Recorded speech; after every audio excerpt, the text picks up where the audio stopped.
Hello, and a very warm welcome to today's session on Introduction to Facility Planning. I am Chavi Sahai. I work as an assistant professor at AISSMS College of Hotel Management and Catering Technology. The topic we are discussing is about facility planning. We are going to learn what does facility planning really mean? Why are we studying this subject? So the learning objective of today's session are first, to learn about facility planning, what is it? And secondly, to learn about hotel classification, or more specifically, the star rating that are given to the hotel in India. So first we come to what is facility planning. I'm sure you must have a few ideas in your head. I'll just narrow it down for you. Facility planning relates to planning and managing various facilities. It can be hotel, it can be various buildings or restaurants or any other ancillary area. Okay, things like the kitchen stewarding, which you must have seen in the hotels during your industrial training. Next is we need to decide in today's world, sometimes when we are coming up with a new property, where to locate it or how to redesign it. Suppose the hotel is already existing and we plan to renovate it, we want to redesign it, then you need to learn about facility planning so that you can take decisions if the case arises. And secondly, you should keep in mind how to reduce the cost at all times. We are going to discuss about some thumb rules. What is the meaning of thumb rules? Thumb rules means some rules broadly applied which are not very accurate, as in it is not very scientific to that you have to go like that. It is a general rule which is usually followed. Like if a hotel has say 100 number of rooms, what should roughly be the kitchen area of that hotel? So this is not very specific, but it has been applied over a period of time and it has worked out in many hotels. So we can say it is a thumb rule. Then nowadays we are very environment conscious in India as well as all over the world. So we have to know about various environment impacts while we are designing a facility or a hotel. So we will learn about that in this subject. Then moving ahead, now we know about the hotel classification, how it happens in India. There's a committee which comes to your property and they study the various aspects of the hotel and they provide you a rating. So the body that does classification in India is known as HRACC. The full form is Hotel and Restaurant Approval and Classification Committee. There are various members that are present in this committee. They are chosen from various government agencies, and industry people are also there, which can be from tourism industry. Then we have members from FHRAI. FHRAI is Federation of Hotel and Restaurant Association of India. Then there will be members from IATO, that is Indian Association of Tour Operators. And next is TAAI, the Travel Agents Association of India, and the IHMs, the Institute of Hotel Management, that are run by the government under the Ministry of Tourism. So the IHMs are also the principal of these IHMs. They also come for inspection of the hotel or the classification. So we'll again reiterate who are the members of this HRACC committee. First would be a Secretary General of FHRAI. Second would be the President of HAI, which is Hotel Association of India. Then the President of Travel Agents Association of India. Then President of International Association of Tour Operators, then principal of the local IHM. Suppose the hotel is in Mumbai, then the IHM Mumbai principal would go for classification whenever they are going to the hotel for the classification.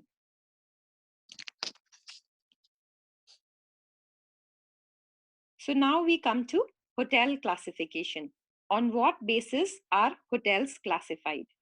There are many ways on which we classify a hotel. It can be based on the star rating, according to their location, according to the type of clientele, the level of service, duration of the guest stay, and also the size.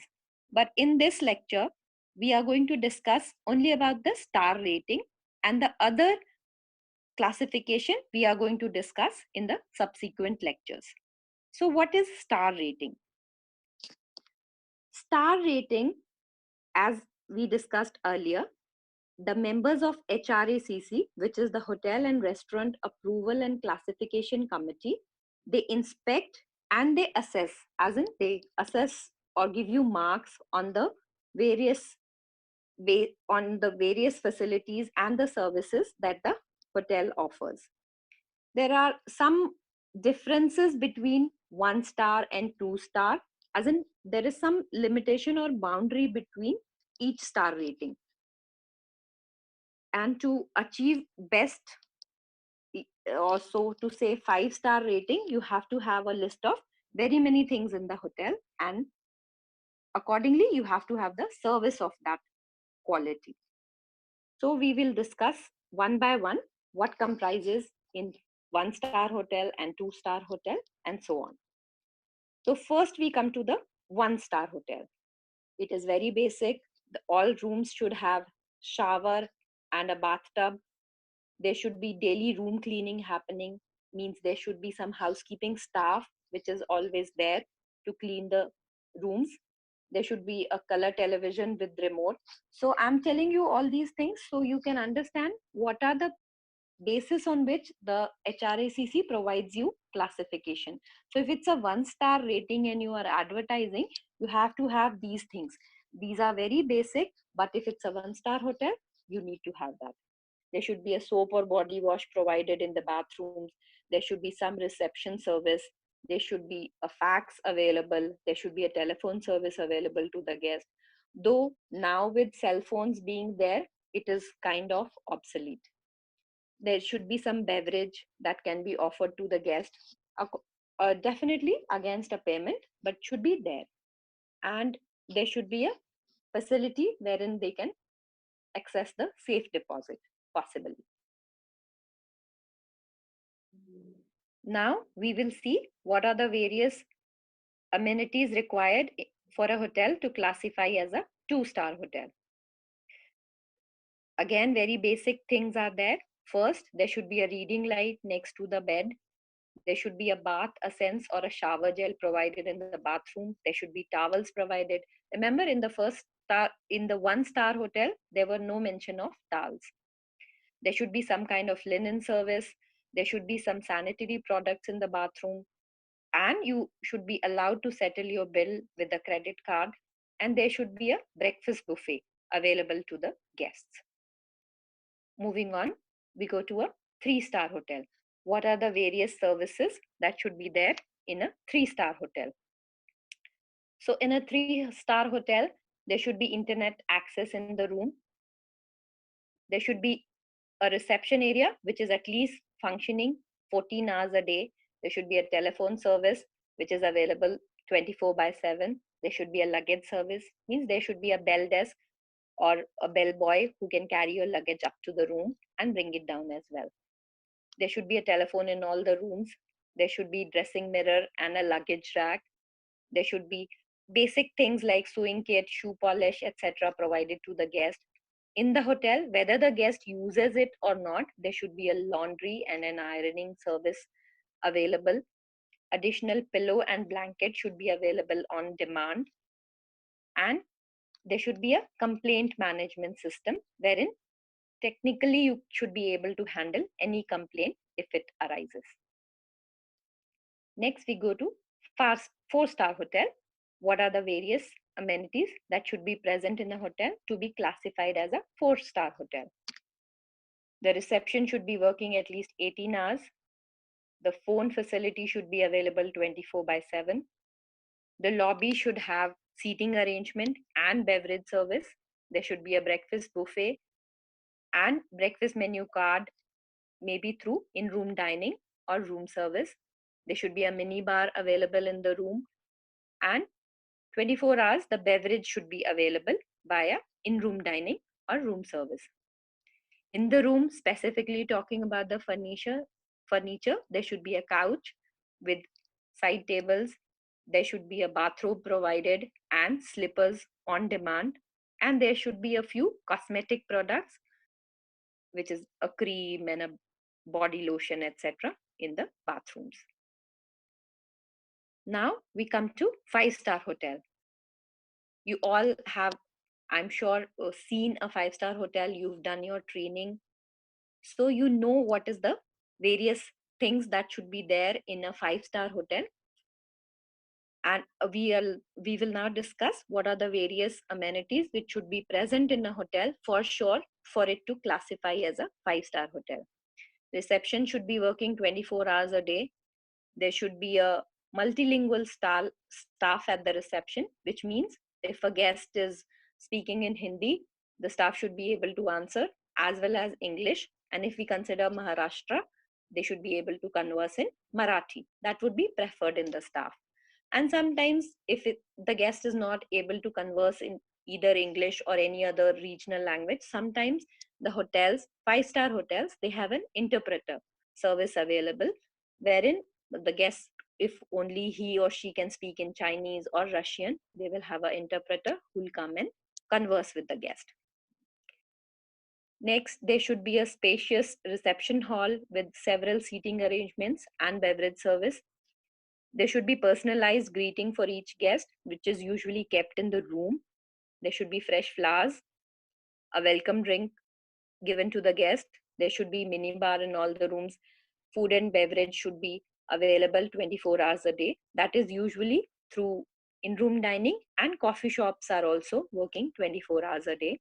There should be internet access. There should be an internet terminal, a thing like business center where the guest can go and access it. There should be a safe provided in every room wherein guests can keep their valuables and lock it themselves. There should be an ironing service, a shoe polish service, wherein the housekeeping staff collects the shoes, polishes them, and keeps it back. Turn down service, which we all have covered in the previous years, which is an evening service given by the hotels, especially 5-star hotels, for the guests. Mystery guest audits, which means the 5-star hotels should maintain their standards as such that the sometimes the auditors, they pose as guests and they come and stay in your hotel, and then they give you the rating. They will check the cleanliness of the room, the promptness of the order taker, etc., and then they will give you the ratings. So this is how we classify all the hotels from 1-star to 5-star. We come to the end of this session. I thank you all for listening in. Please follow the link which is given in the description box and attempt the quiz on today's topic. I would like to give credit to the following sites from where I have sourced the material for my presentation. Thank you very much.